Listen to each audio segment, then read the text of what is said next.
club, they call her the Rockville Ghost. The spirit of a woman can be seen just at the top of the hill opposite the entrance of the club. She haunts the area around the Wicket Gate that is known locally as Witch's Gate. Someone told me the spirit is either a witch or an unfortunate victim of a Rockville witch.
Then my granny Nora and her sister watched those names break into the fairy fort, but they wouldn't dare to win because they had too many stories about fairy spells. After he had walked around the fairy fort, Paddy Joe decided to join my granny Nora, but every time he went to the entrance to go up, it disappeared before its very eyes, and it kept walking around circles, unable to get out. Time passed, darkness fell, and Pedro was terrified. But thanks to many prayers of his family and friends, the fairies eventually let him go.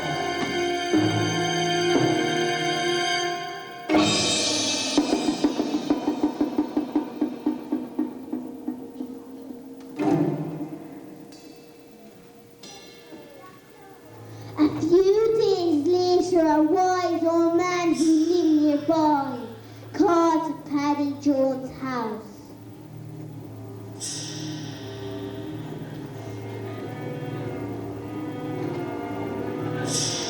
And told him,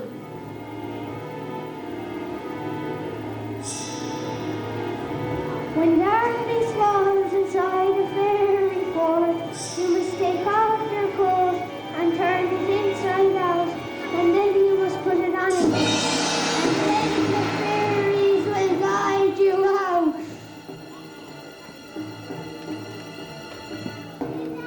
Paddy Joe learned the lesson never to enter a fairy fort, because you never know what could happen.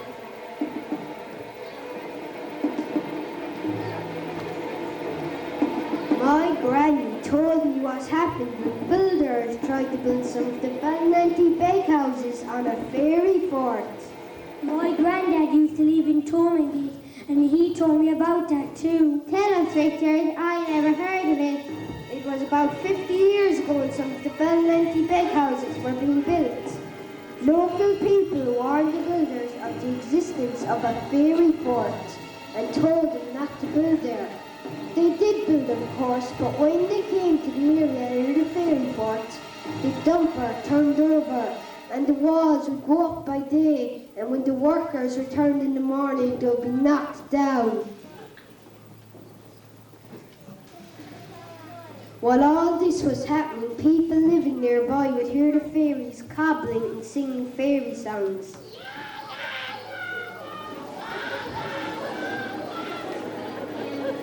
My grandmother told me that this story is strange but very true. There must be some truth in the old saying.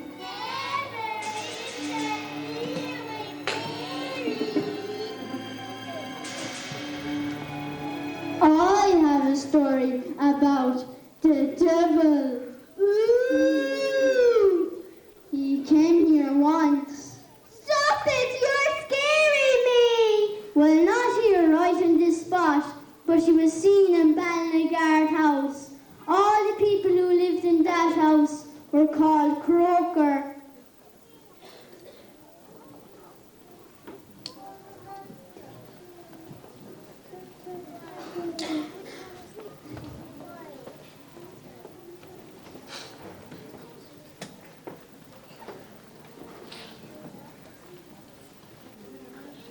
They were very rich and used to invite all the rich friends to hunt with them by day and dance at the hunt ball by night.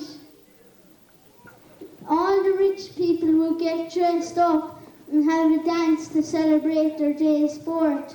But one night a young girl was feeling a bit out of sorts because she was thrown off her horse and stopped dancing and went out to get a breath of fresh air even though it was dark. One of the other guests followed her and persuaded her to dance again. They danced and danced. He was fit to dance the whole night away, but she could barely stand. Still he twirled her round and round and would not stop, but laughed a loud and terrible laugh. They say that she would have been dead by morning, only that she tripped and saw instead of feet cloven hooves. She screamed and screamed to wake the dead. All the people came running to find her. Her life was saved.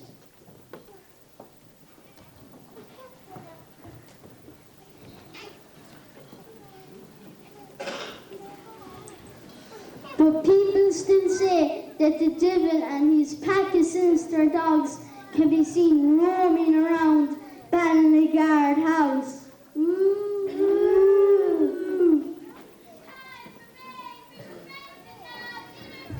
We'd better go in. Good, I'm starving. That's me, the first cake. Miss you.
What a terrible thing to do. What was I supposed to do? Colin had forgotten that I was playing a game of hurry with that fierce hound dog to take towards the venue. The only problem was that the dog was kidnapped and tried to hit me for even me. I hope you didn't injure the dog. I'm afraid the ball went into his mouth and got stuck in his throat. Colin was very upset, and I promised to keep his garden as they had trained the new dog. That's how I got my name, Colin. Colin.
Tonight, you all came here expecting to see the Dunetmore National School play, but I'm afraid there has been a slight change of plan. You see, tonight, I'm here to say Dunetmore's great sporting heroes, this is your life.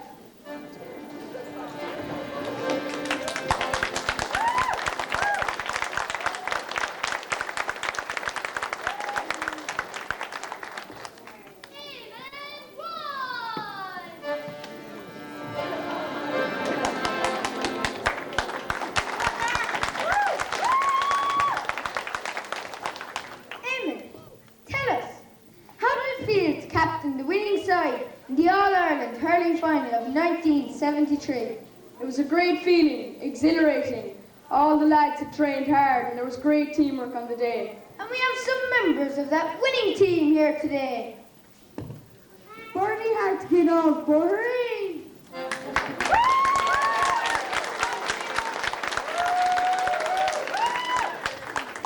Pat had to get off Drumbella.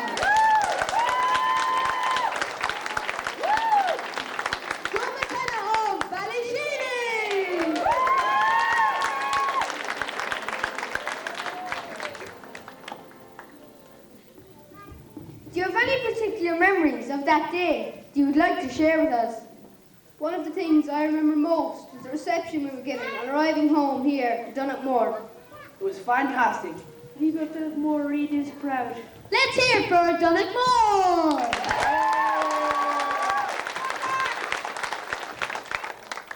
Now, Eamon, we have your lovely wife Helen here with us today to tell us something about your wedding.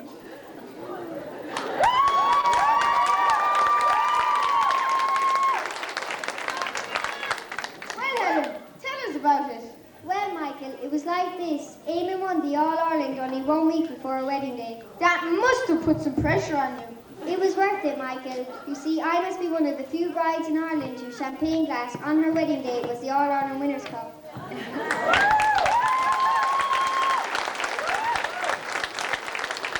Let's see a clip from that eventful day.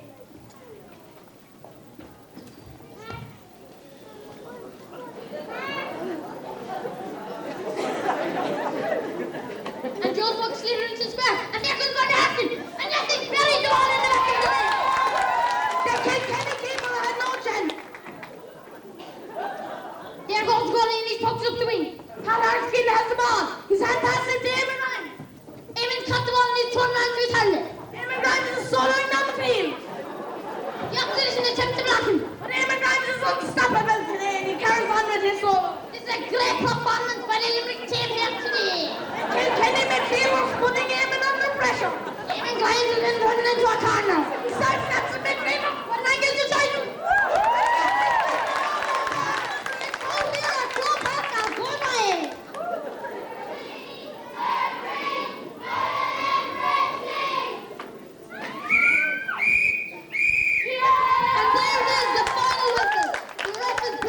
It's all over.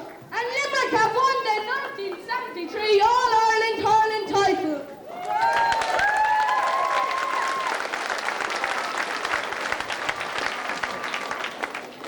Well, that was a day that shall linger in the memory of Dunetmore people for a long time to come. But there is more. As you all know well, Dunetmore boasts its very own gold medalist from the Special Olympic Games.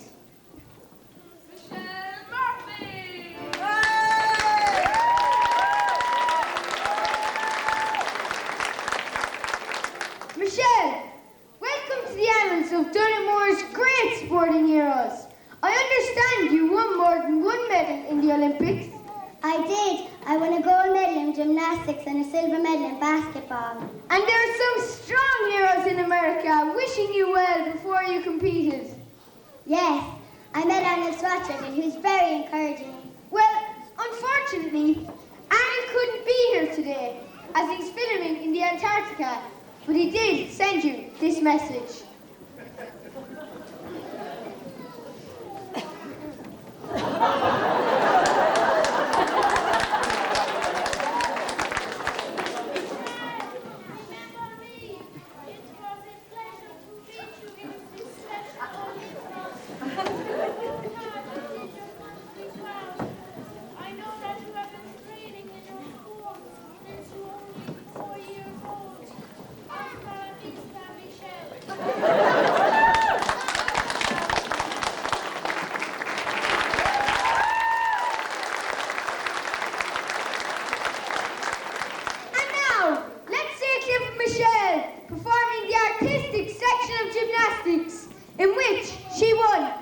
gold medal. Michelle is performing today to the music of the Special Olympics, sung and arranged by Sandy Kelly and George Hamilton IV.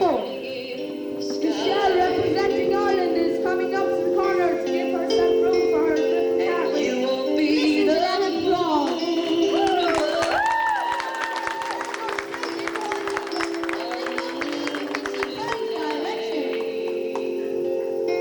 And now she stands to make her point. That was a magnificent section.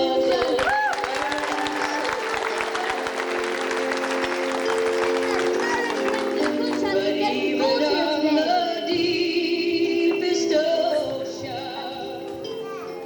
Well, from hurling to gymnastics and now to camogie. Yes, we've one more sporting hero to recognise here tonight. Now, I know she's not expecting this. She's been busy all day with the senior infants in first class. We are, of course, talking about Agnes Nishi, winner of the 1996 All-Ireland Camogie Finals.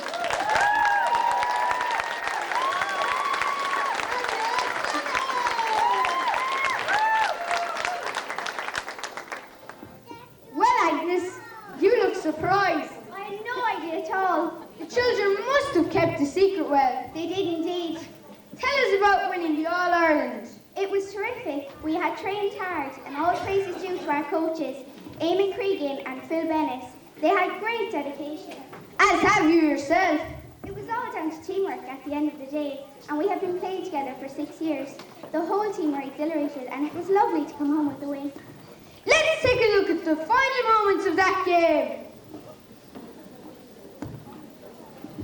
Roscommon are all over Limerick. Limerick must be bitterly disappointed. They played a great first half, but just haven't been able to move fast enough in the second half. This slither is simply racing past them. It's as if Limerick's feet are stuck to the mud. Limerick are going to have to do something dramatic now if they are to recover this match. With only 5 minutes to go, the Limerick defenders are being pushed to the limit to prevent the slither from passing them. Roscommon score another goal. Agneshi! Agneshi has the slither, and would you watch that woman move? Agnes,